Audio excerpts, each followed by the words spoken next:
সাধারণকালের দ্বাদশ সপ্তাহ শনিবার। নির্মল হৃদয়া মারিয়া। প্রথম পাঠ প্রবক্তা ঈশায়ার গ্রন্থ 61 অধ্যায়, পদ সংখ্যা 10 থেকে 11। ভগবানের কথা ভেবে আমি তো আনন্দে অধীর, আমার ঈশ্বরের কথা ভেবে উল্লসিত আমার অন্তর। কেননা আমাকে ত্রাণ বসনে সাজিয়েছেন তিনি, ধর্মিষ্ঠতার উত্তরিয়ে জড়িয়েছেন তিনি। মনে হয় বর যেন সেজেছে উষ্খিসে, কন্যা পড়েছে যেন রত্ন আভরণ। সত্যিই তো, মাটি যেমন নিজের বুকে জাগিয়ে তোলে যত চারা গাছ, উদ্যান যেমন নিজের বুকে অঙ্কুরিত করে যত বীজ, বিজাতীয় সবার সামনে প্রভু ভগবানও তেমনি ধর্মিষ্ঠতার উন্মেষ ঘটাবেন, জাগাবেন বন্দনার ভাষা। প্রভুর বাণী। আন্নার গীতিকা। ধুয়ো। আমার হৃদয় পুলকে রোমাঞ্চিত আমার পরিত্রাতার নামে। ভগবানের কথা ভেবে আহা পুলকিত আমার প্রাণ। ভগবানের দয়ায় আমি আজ মাথা তুলে দাঁড়াতে পেরেছি। এখন শত্রুর সামনে দাঁড়িয়ে আমার কণ্ঠ মুখর তোমাকে সহায় পেয়ে আহা কত আনন্দ আমার। ধুয়ো। আমার হৃদয় পুলকে রোমাঞ্চিত আমার পরিত্রাতার নামে। বলশালীর ধনুক এখন ভেঙে খান খান, পাটল ছিল যাদের, তাদের কোমরে এখন শক্তির বন্ধনী। ভর পেটেই থাকতো যারা, তারাই আজ দুমুঠো খাবারের জন্যে দিন মজুরি করে।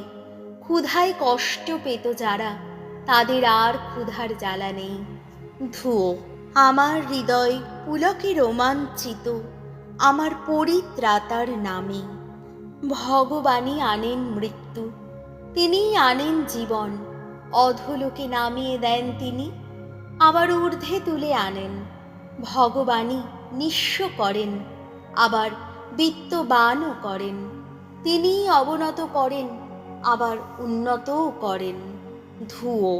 আমার হৃদয় পুলকে রোমাঞ্চিত আমার পরিত্রাতার নামে।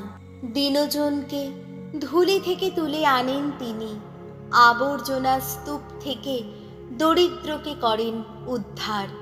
তাদের ঠাঁই দেন যত নেত্রীজনেরই পাশে, তাদের দেন তিনি কত সম্মানের আসন। ধুয়ো। আমার হৃদয় পুলকিত রোমাঞ্চিত আমার পরিত্রাতার নামে। বাণী বন্দনা। জয় জয় প্রভুর জয়। ধন্য তুমি কুমারী মারিয়া, প্রভুর মঙ্গল বাণী তোমার অন্তরে। ওগো ছিল নিশিদিন, তোমার জপের মন্ত্র ছিল সেই বাণী। আহা ধন্য ধন্য তুমি। জয় জয় প্রভুর জয়। লুক রচিত মঙ্গল সমাচার 2 অধ্যায়, পদ সংখ্যা 41 থেকে 51। প্রতি বছর যিশুর পিতা মাতা জেরুজালেমে যেতেন নিস্তার পর্বে যোগ দিতে। যিশুর বয়স যখন 12 বছর হলো, প্রতিবারের মতো এবারেও তারা পূর্বীয় প্রথা অনুসারে সেখানে গেলেন। উৎসবকালের শেষে তারা যখন বাড়ির দিকে রওনা হলেন, তখন বালক যিশু জেরুজালেমেই রয়ে গেলেন, কিন্তু তার পিতা মাতা তা জানতে পারলেন না। যিশু সহযাত্রীদের সঙ্গেই আছেন মনে করে তারা পুরো একদিনের পথ এগিয়ে গেলেন।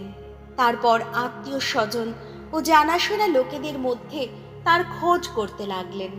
তাকে কোথাও না পেয়ে তারা খুঁজতে খুঁজতে জেরুজালেমে ফিরে গেলেন।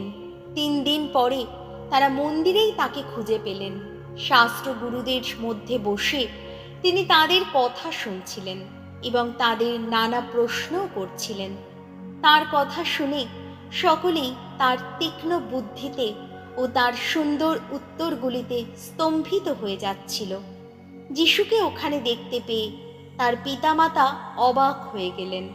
তার মা তাকে বলে উঠলেন, খোকা, আমাদের সঙ্গে এ তোমার কেমন ব্যবহার?